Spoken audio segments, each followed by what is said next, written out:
Je vais témoigner sur une des nombreuses aventures fondatrices de la culture d'entreprise de France Télécom. Il s'agit de la nouvelle numérotation téléphonique mise en place en 1985. Alors, bien d'autres grands dossiers ont construit l'histoire de France Télécom lors des 30 dernières années. Alors, le Delta LP dans les années 75-85 qui était la croissance du téléphone. On peut citer aussi le Minitel qui était une grande aventure, la privatisation de France Télécom, le rachat d'Orange et puis bien d'autres projets encore. Qui était concerné par cette opération? Les 23 millions d'abonnés au téléphone de l'époque, tous les industriels des télécommunications, tout le personnel de la Direction Générale des Télécommunications, ainsi que tous les médias. De quoi s'agissait-il? De modifier la structure de tous les numéros de téléphone des abonnés et leur façon de s'appeler entre eux. Un enjeu important compte tenu des 23 millions d'abonnés de l'époque. Alors où se déroulait l'opération? Elle se déroulait essentiellement en France, bien entendu, mais aussi à l'étranger, parce qu'il fallait bien entendu que nos correspondants de l'étranger puissent continuer à appeler la France. Alors quand? Le 25 octobre 1985 a été retenu comme date, avec 23 heures pour la mise en œuvre. Une deuxième opération aura lieu le 18 septembre 1996 pour la mise en place d'une deuxième phase de ce plan de numérotage. Nous y reviendrons un petit peu plus tard. Combien? L'opération a coûté 5 milliards de francs, elle est allée sur 5 ans. Le plan d'information des usagers a coûté 60 millions de francs et les opérations de basculement, le 25 octobre, ont mobilisé 22 000 personnes de la Direction Générale des Télécoms. Alors comment a été réalisée cette opération? Ça, c'est la grande question. L'objectif était de rendre l'opération transparente pour l'ensemble de nos clients. Les modifications ont été réalisées dans les 1700 commutateurs du réseau et dans la dizaine de milliers d'installations privées présentes chez l'ensemble de la clientèle. Des dispositifs spécifiques étaient également concernés, tels les bornes d'appel de secours situées au bord des routes, les dispositifs d'alerte des banques et aussi tous les dispositifs de supervision de l'état des barrages. Donc des dispositifs très sensibles. L'usager avait à apprendre comment appeler avec le nouveau format de numérotation.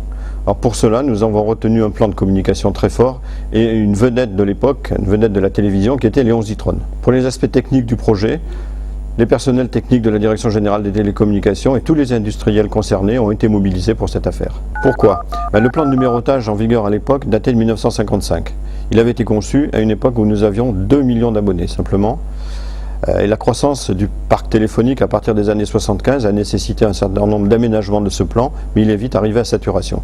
C'est pourquoi nous avons lancé ce plan en 1985 et aussi la téléphonie mobile commençait à apparaître et de forts besoins en numéros étaient exprimés. Alors les numéros des abonnés jusqu'à cette époque étaient composés de 6 ou 7 chiffres. Alors dans le jargon on appelait ça des PQ-MCDU ou des BPQ-MCDU selon la zone.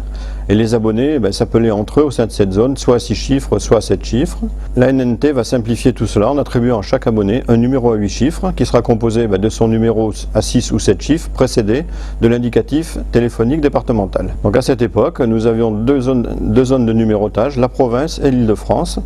Pour appeler de province vers l'Île-de-France, on composait le 16, puis le 1 et le numéro de l'Île-de-France en BPQ-MCDU. Pour appeler au sein de la province, on compose les 8 chiffres. En 1996 a donc été mise en place la phase finale de ce plan de numérotage par la création de zones de numérotage.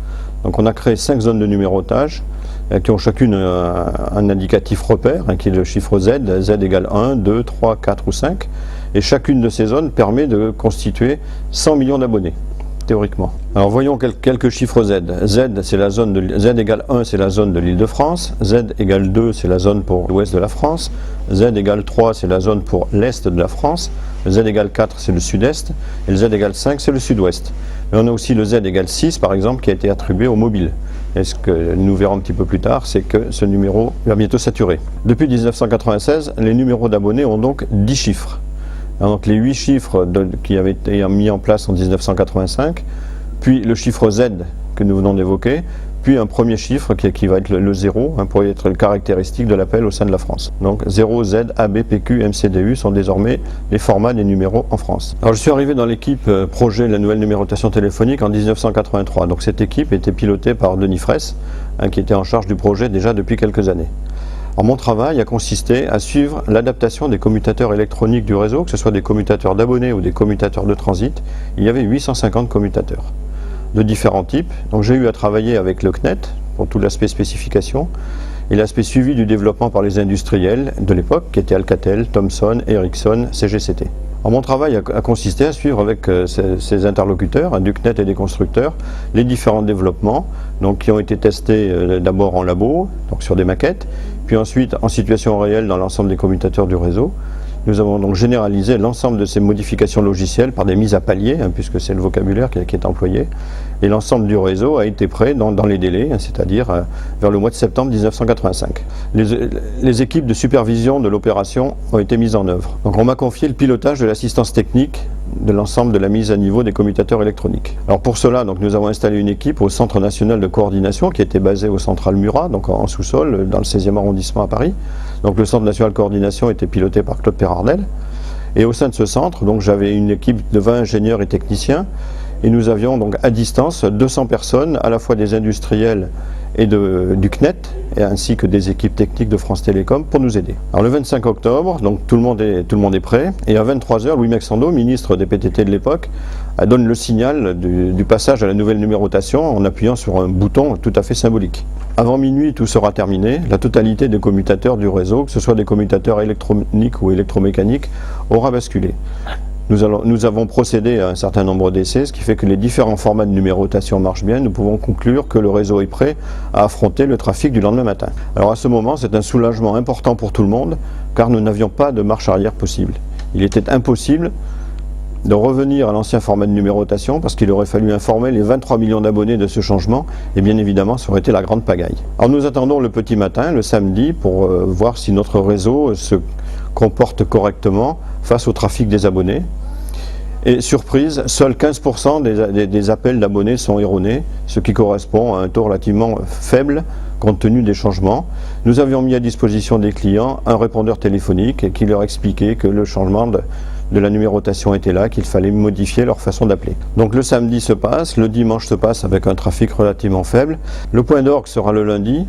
Et cette journée, donc, nous la redoutions un petit peu. Pourquoi? Parce qu'il s'agissait de voir comment se comportaient les installations privées, équipements qui avaient été adaptés par tous les installateurs. Alors, nous constaterons rapidement que les abonnés s'habituent assez vite au nouveau format de numérotation. L'opération sera vite considérée comme un succès, donc signe d'un grand professionnalisme de tout le monde, de toute la filière, à la fois au niveau de la communication, au niveau de la réalisation technique, et au niveau des personnes qui ont eu à introduire et à générer toutes les modifications. Pour mon secteur, peu de problèmes, simplement 2 commutateurs E10 niveau 3 dans la région de Bordeaux qui ont eu des difficultés à basculer pour des problèmes sur un calculateur commun, qui ont été vite résolus, et un commutateur de type MT25 à Rennes, pour lequel il a fallu assister en direct le technicien présent sur le site de Rennes. Donc nous avons réalisé le basculage depuis le centre Murat grâce à l'aide du technicien. Mais ce sont les seuls incidents que nous avons eu à signaler dans mon domaine. Oui, une sur Léon Zitron. Alors Léon Zitron, donc, qui était notre fer de lance pour la communication, le 25 octobre à 23 h, il avait comme tâche, devant les caméras de télévision, de passer un appel téléphonique. Le premier, c'était un symbole, et d'appeler la petite Caroline qui avait fait la publicité avec lui. Et que se passa-t-il? Eh bien, Léon se trompa. Léon appela encore avec l'ancien format de numérotation et aboutit ailleurs.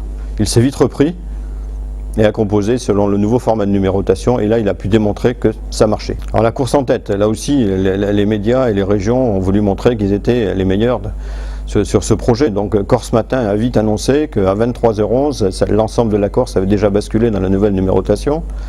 Et puis nos amis de Franche-Comté ont également annoncé la même chose. Pour eux, c'est à 23 h 05 que tout était résolu. Tout est bon pour les escrocs. Ainsi, Paris-Normandie rapporte qu'un certain nombre de personnes passaient chez les clients pour leur proposer de modifier leur poste téléphonique, moyennant la somme modique de 150 à 300 francs, alors qu'on n'avait bien sûr rien à faire sur les postes téléphoniques.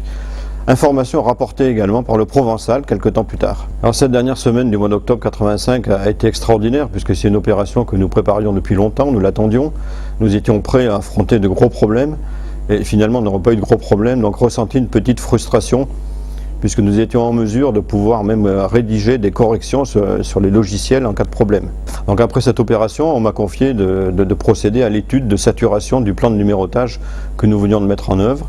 L'idée était de déterminer la date à laquelle nous allions passer au format à 10 chiffres. Alors, le résultat de mon étude a montré qu'il n'y avait pas d'urgence à le faire, donc nous n'avons pas fait le choix de la date à l'époque, il a été fait beaucoup plus tard, et la date qui a été retenue, celle que nous avons évoquée un petit peu plus haut, c'est le 18 septembre 1996, date à laquelle on a mis en place les zones de numérotage. Voilà pour moi ensuite, après cette étude donc, sur la saturation du plan de numérotage, j'ai rejoint l'Octal à Montpellier pour travailler sur des sujets majeurs tels que les publiphones à carte et le système de gestion de ces appareils qui étaient en plein développement à l'époque. travailler sur le RNIS et les terminaux RNIS que nous introduisions, puis la mise à niveau logicielle du RNIS pour laquelle nous avons réalisé une opération de basculage également, mais qui était de moindre ampleur puisque l'ensemble des abonnés français n'étaient pas raccordés au RNIS. Mais ça a été un de mes derniers grands projets. Alors tout cela est loin. On commence à se poser des questions sur la disponibilité en numéro pour les mobiles, car le préfixe 06 va être bientôt saturé et nous allons ouvrir le 07 et l'attribuer aux mobiles prochainement. Je continue à me passionner pour l'étude du peuplement de la France du néolithique à nos jours. Je me suis également mis au golf, tout en aimant voyager et pratiquer la randonnée.